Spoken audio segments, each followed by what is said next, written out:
السلام عليكم طلبة الطالبات، كيف الحال؟ أتمنى تكونوا بخير. اليوم إن شاء الله سوف نرى أو نشرح بعض خصائص موقع الكلية بالنظر. إذن أول شيء سوف ندخل إلى موقع الكلية الخاص بتسجيل الطلبة الذي هو scolarité.ump.ma، وبعدها نضع رقم الحساب وندخل se connecter. إذن هذه هي الواجهة الأساسية، الواجهة الرئيسية. إذن نلاحظ هنا les données وهي معطيات تخص الطالب، résultat النتائج التي تخص الطالب وتخص هذا الطالب مسجل في سنتين، وفي الأخير سنتيز تركيب للسنتين، تركيب يجمع السنتين معا. إذا سوف ندخل إلى سنتيز من أجل التأكد. إذا نلاحظ هنا هذا الطالب في السنة الأولى تسجل بالدراسات الفرنسية، السمستر الأول والسداسي الثاني، وفي السنة الثانية قام بتغيير الشعبة.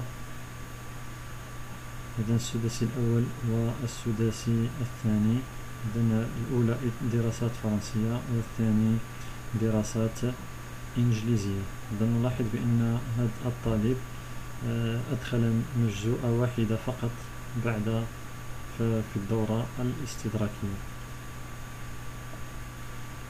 إذا هذا فيما يخص ريزولتا. الآن انسكريبسيون.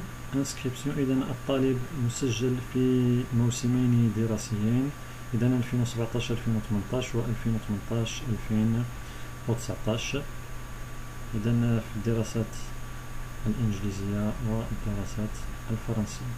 إذا بالنسبة للشواهد، شهادة التسجيل inscription وشهادة النجاح attestation de réussite. إذا ندخل إلى attestation d'inscription ونطلبها من هنا في الأسفل، demander une nouvelle attestation d'inscription. نفس الشيء بالنسبة لشهادة النجاح. إذا ندخل attestation de réussite وبعدها نطلب demander une attestation de réussite. لكن ما سنلاحظ رسالة تخبرنا بأنه لا يمكن أن تحصل على شهادة النجاح. لماذا؟ لأن كما رأينا الطالب، إذا نلاحظ aucun diplôme validé. إذا الطالب لم يقم بإدخال أي مواد ما عدا مادة واحدة، وبالتالي لا يمكنه الحصول على شهادة النجاح.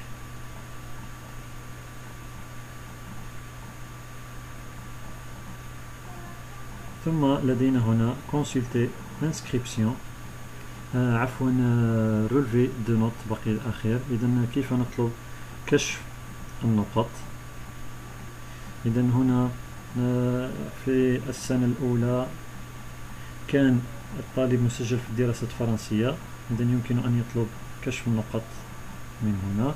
وفي السنة الثانية 2018 تسجل في الدراسات الإنجليزية. كما تلاحظون non validé، يعني لا يوجد أي سداسي تام، ونضغط على demander. الآن نعود إلى الواجهة، وبعد اطلاعنا على العناصر هنا سوف نرى consulter l'inscription. إذا تلاحظون vous êtes déjà inscrit، يعني مسجل، وسوف نتفقد التسجيل. إذا نلاحظ مجزوءة واحدة فقط validé و6 مجزوءات non validé. إذا الطالب سوف يسجل مباشرة في 6 مجزوءات ولن يحصل على أي مجزوءة من السداسي الثالث، لأن مجزوءات اللغات لا يوجد ما يقابلها في السداسي الثالث. ثم بعدها imprimer le reçu، التوصيل، ويبقى كإثبات للتسجيل. هذا فيما يتعلق بالعناصر السفلى. هناك أيضا العناصر التي توجد أو العناوين التي توجد فوق، وهي accueil، présidence، composante، formation et recherché. وهي بالنسبة لأكوي يعطينا الصفحة أو الواجهة الرئيسية. بالنسبة لبريزيدونس فهي تهتم أو تعطينا فقط ما يتعلق بإدارة الكلية وعنوانها. بالنسبة ل كومبوزونت فهي تعطينا كومبوزونت المكونات الإدارة. إذا بالنسبة لبريزيدونس كما تلاحظون أدريس تليفون اي فاكس. بالنسبة لكومبوزونت لي ديبارتمون يعني الشعب الموجودة وسيرفيس الخدمات وإيتابليسمون تتعلق بالمؤسسات المرتبطة بالكلية بحكم النظور مرتبطة بجامعة وجدة. ثم فورماسيون التكوين الموجودة وريشيرشي المتعلقة بالبحث أستاذ إدارة والطالب.